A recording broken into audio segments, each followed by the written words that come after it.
title of my talk is Living in Choice.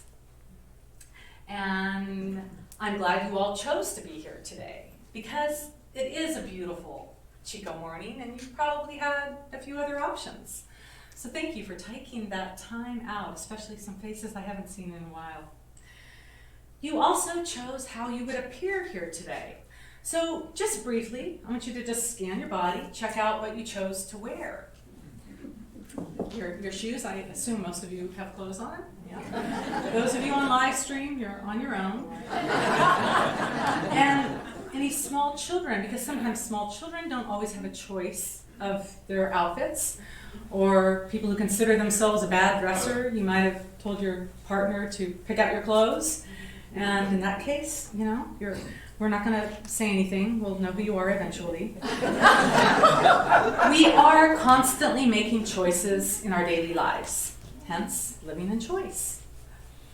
How many of you ate food today already before you got here? Okay, that was also a choice. I would hope that you had food in your cupboards to choose from, to eat or not to eat, and also what and how much.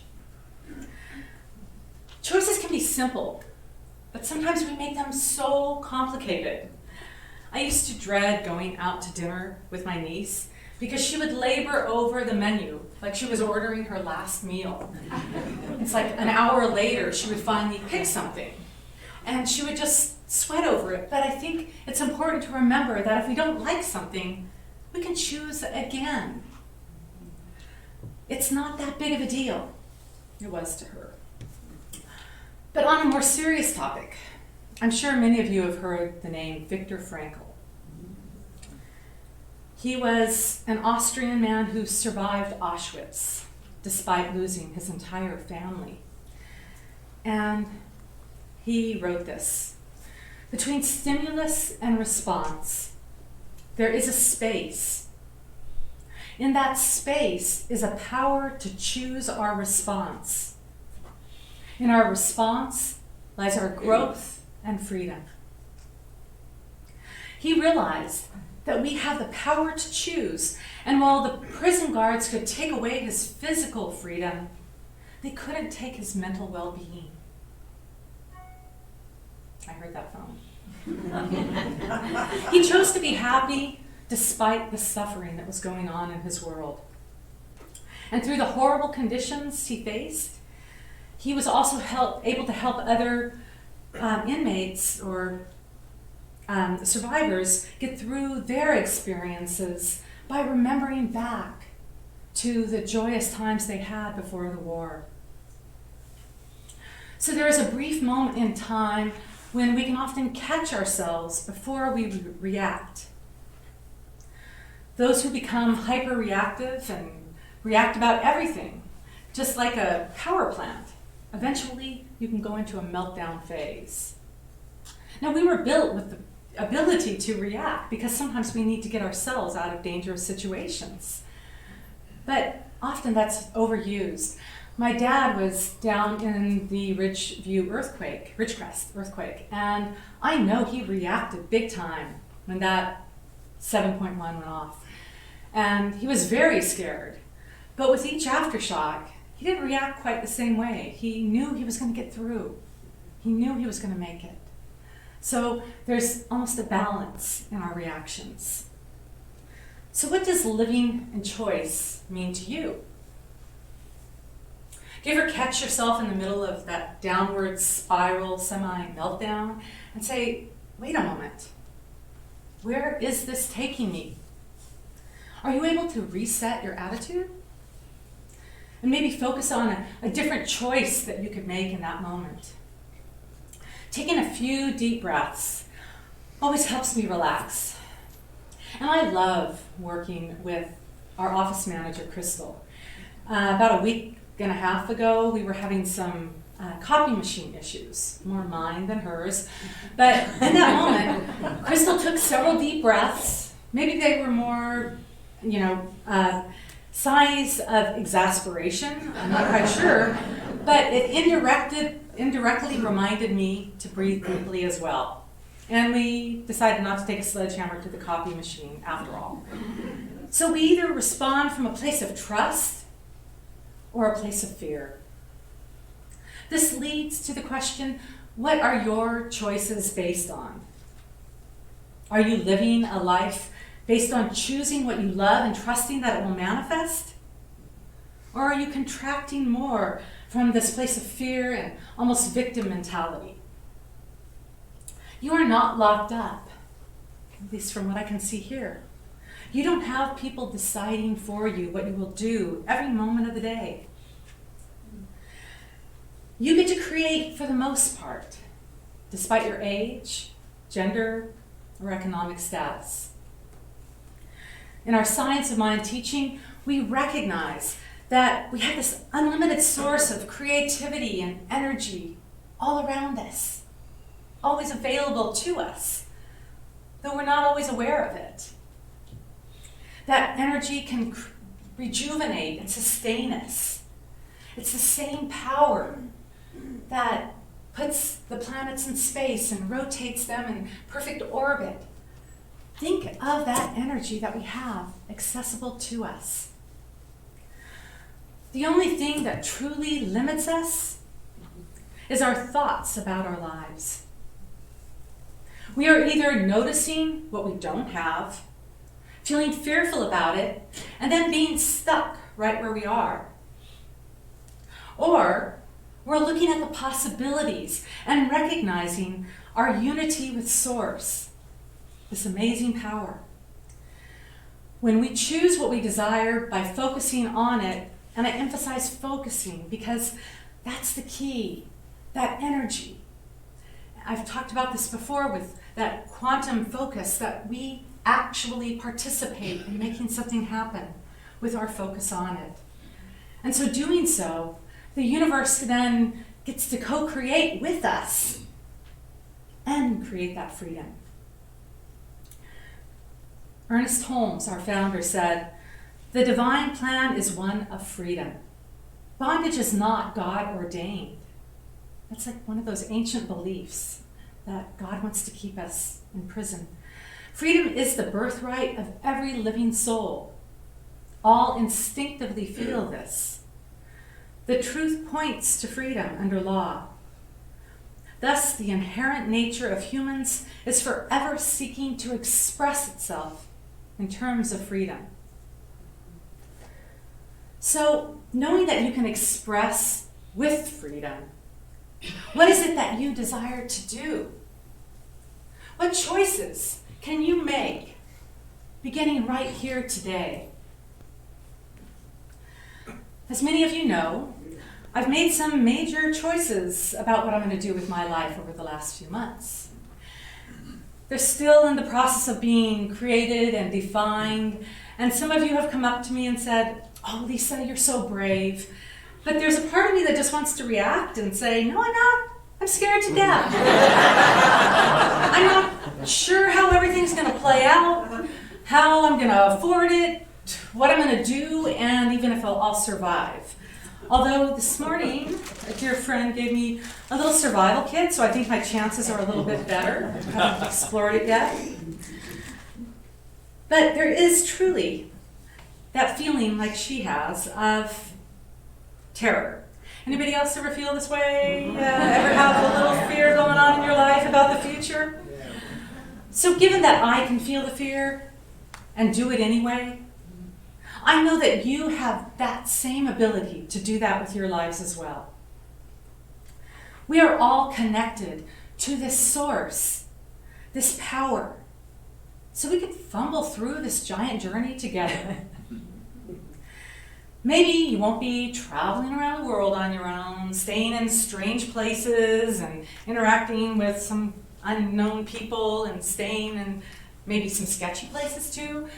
But maybe you will be starting a new career, taking up a new hobby. Maybe you will be starting a new relationship. Maybe you'll be raising your grandkids. They can all feel a bit overwhelming at times. I often ask, what's the worst thing that could possibly happen? Maybe that's why I'm showing the movie Afterlife tonight.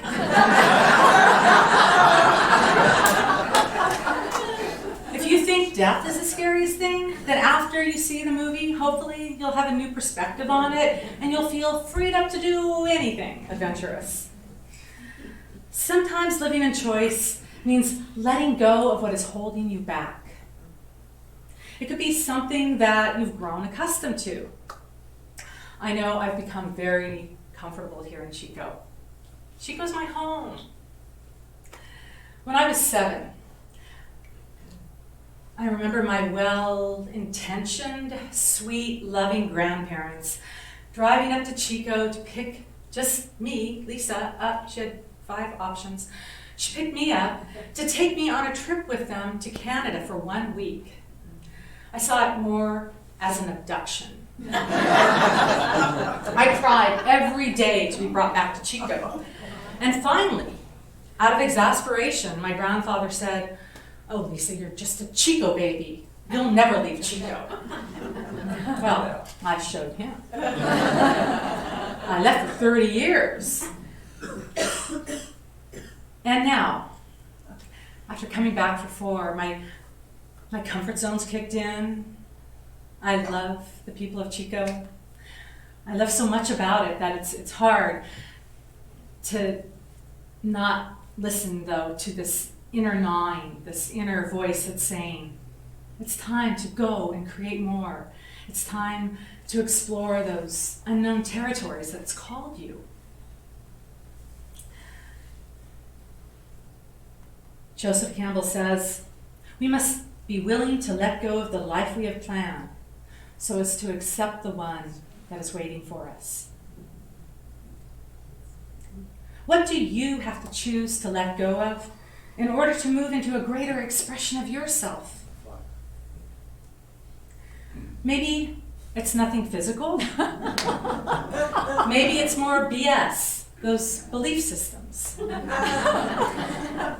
Somehow you think maybe you're not worthy or deserving or capable of doing what you desire. What is holding you back from choosing that more creative self-expression? Is it fear? Is it comfort zone stuff? Or is it a blue plastic chair? I was involved recently in an improv group, and they were so much fun, but one little skit they would do was they would have the actors come up and start talking in an improvisational way, and then they would have a director off to the side yelling out, "Better choice." And whatever the last actor had just said, they had to come up with a different choice, a different saying, something more outrageous, something that was totally off from something they might say, and causing them to think differently. So I invite you to play better choice with your life and to see how it could unfold in a more meaningful way than you might have entertained before. I'm going to do just a little process with you for a moment. So you'll just take a deep breath in, and as you exhale, just let your eyes gently close. Just for a moment, I want you to think of a desire or calling that has been subtly, or maybe not so subtly, knocking at the door of your life.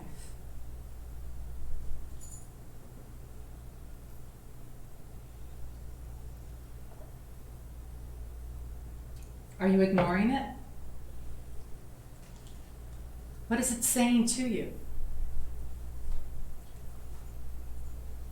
Is it inviting you out to play?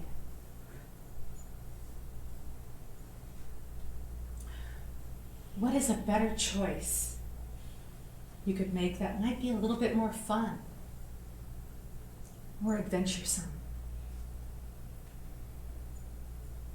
Now, what is holding you back?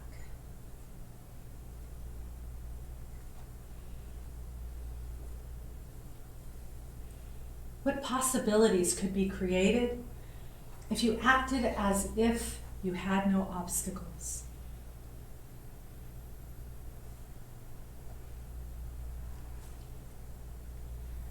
When you get a sense of this, I invite you to take another deep breath in and just embody it, and then let your eyes open again. Maybe you have a little bit more clarity, maybe not. But either way, don't worry. The knocking just gets louder and louder if you ignore it, as I found. I firmly believe that we need to start daydreaming more and nightmaring less. Let yourself fantasize about the possibilities of what you want instead of stressing and worrying about what you don't want. Accept your goals as if they're gifts just waiting to be unwrapped. Because in a sense, once you put them out on that non-physical level, the universe responds. It's just waiting for you to recognize it. Change is inevitable. Anybody ever experienced change in here? Okay. So are you going to come from a powerful place, or are you going to be dragged kicking and screaming? I always affirm, or try to, that everything that's happening is for my best and highest good, despite the conditions to the contrary. Perhaps you've already noticed this about the universe. It is conspiring for us and through us, and yet we still have the freedom of choice. We get what we think about, whether we want it or not. Sometimes this can really suck. I acknowledge that because as I begin to create my new life, I have to ask myself, is this thought or belief supporting my desire? Or does it just sabotage it? Remember, a belief is just a thought you keep thinking over and over again. It could be innocent enough, like, I've never done this before. No one in my family has ever done this before. What would the neighbors think? Or what would my Facebook friends think? Sometimes more powerful to people. When you put your dreams in the hands of others' opinions, you're sabotaging yourself. Living in choice means letting go of the need for approval. That's a tough one. To be great is to be misunderstood. Somebody great once said that, but I think it was Emerson. It's not other people's jobs to get us, or for us to do a survey and ask everyone what they think we should do with our lives. Think about it. Did you do everything that your parents wanted or expected you to do? Ingelisa? My mother was horrified when I became a minister because she believed that women shouldn't be religious leaders in the eyes of God. I'm glad I don't believe in that type of God. No successful athlete, artist, writer, or entrepreneur listen to the opinions or critics on a regular basis, opinions of their critics on a regular basis, and believe them. Instead, they looked at what worked for them, where their strengths were, and where they wanted to go in their lives. Reverend Andy spoke a few weeks ago about playing this mother bear with our dreams and desires and kind of corralling them in their infancy to protect them from anybody trying to squelch them. I love that analogy. But it's important that before we go forward with any dream, that we get ourselves into a place of alignment first. We can go through meditating, journaling, visualizing, breathing deeply. This gets us back into that space where we aren't just reacting to life. We can respond from a position of knowing our worthiness and believing in ourselves a bit more. Being in alignment means the thing working. I must be out of alignment here. Could you please? Oh, that was the daydreaming slide. Okay, skipped over that one so you can, I visualize now what daydreaming is all about. There, perfect, thank you. Being in alignment means seeing ourselves as Spirit sees us. We were made in this image and likeness of a loving, inclusive energy. We're not just accidents, but we're pieces of a larger whole, waiting to fill that in. We belong in the skin in which we were created. Every event in our life helps us develop this powerful person that is able to be the hero or heroine of our own movie. Viktor Frankl had it right when he believed that our spiritual selves could be untouched by the world around us. This can be a challenge, as some events can be very difficult. They were based on past thoughts and beliefs, and in every moment, we get to choose again. It's almost like we have this inner GPS, or God positioning system. If we get off kilter, just like Siri says, recalculating, the universe reminds us to recalculate. Ever just mess with Siri and drive around in circles, or intentionally take a left turn when she says right? Siri's very patient. She doesn't get mad and call us stupid. She just directs us to the next path. So too does the universe. We can choose to take that long and winding road. Some of us like those ups and downs. You get that thrill in your tummy when you take those fast. We like that. The universe tries to beckon us to the shortcut. But we have that power of choice. We can ignore those signs. We can even choose to be right instead of happy. We're constantly coming up with new desires. That's the joy of creating the journey. I know that we have some artists out here. Any painters? Norm's here. Norm, did you ever just paint one painting and say, that's it, I'm done, I've created? No. Maybe some of you at first if you didn't like the painting, but I know that people like Norm, they're creators. They're constantly doing more. And musicians.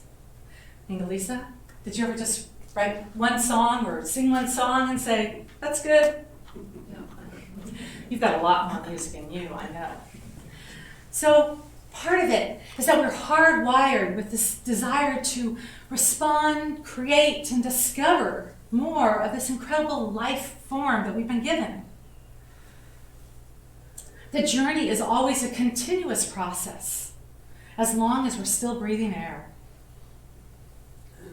Raymond Charles Barker wrote in his book, The Power of Decision, when you know the truth, you are set free from the untruth.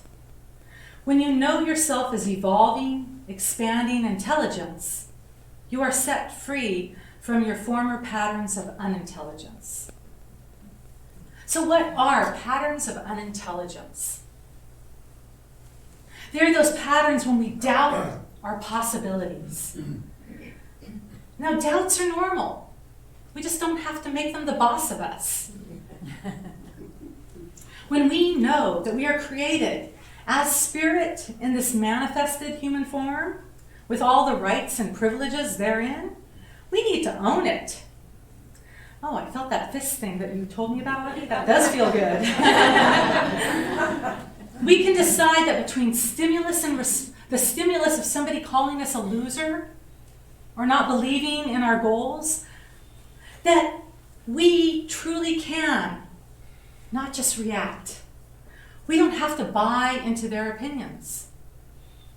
We can respond and choose to go to a place of trust and love, knowing that Spirit is always expressing through us and has our back.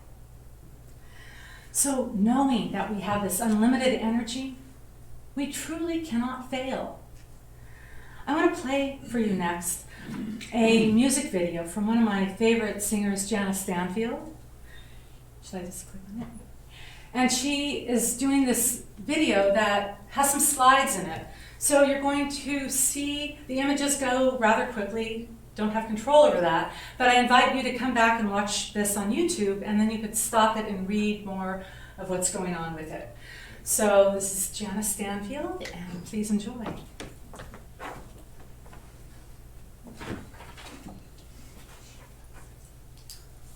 This is a picture of the black hole that is also out there, the universe that we're discovering.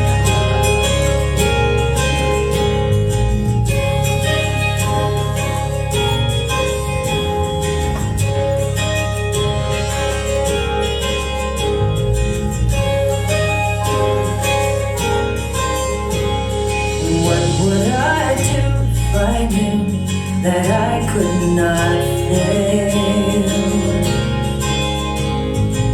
I believed with the wind always fill up my sails. How far would I go? What could I achieve? Trusting the hero in me. If I were brave, I'd walk the razor's edge, where true believers dare to tread and never even when I'm losing my way.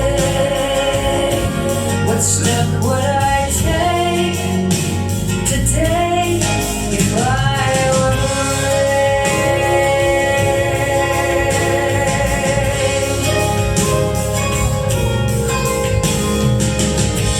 What would I do today if I were brave? What would I do today if I were brave? What would I do today if I were brave? What would I do today if I were brave?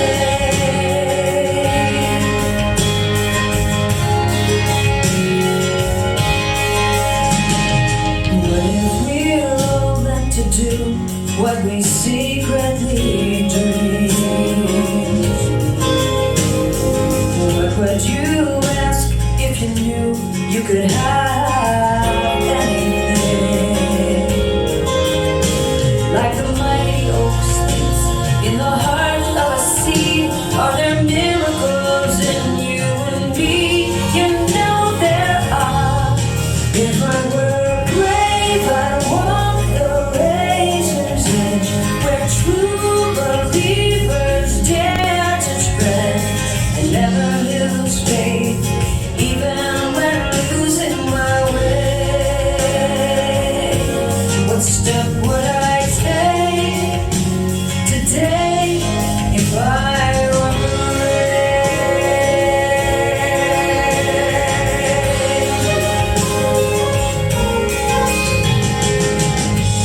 What would I do today if I were brave? What would I do today if I were brave? What would I do today if I were brave? What would I do today if I were brave? If I refused to listen to the voice of fear, with the voice of courage whispered in my ear. So we're going to stop it.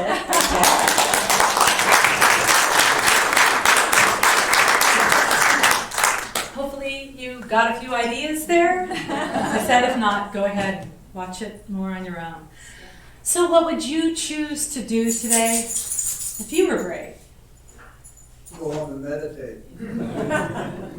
Good one. That's perfect. He said go home and meditate if you didn't get it out there, because that is basically like the key to launching so many things.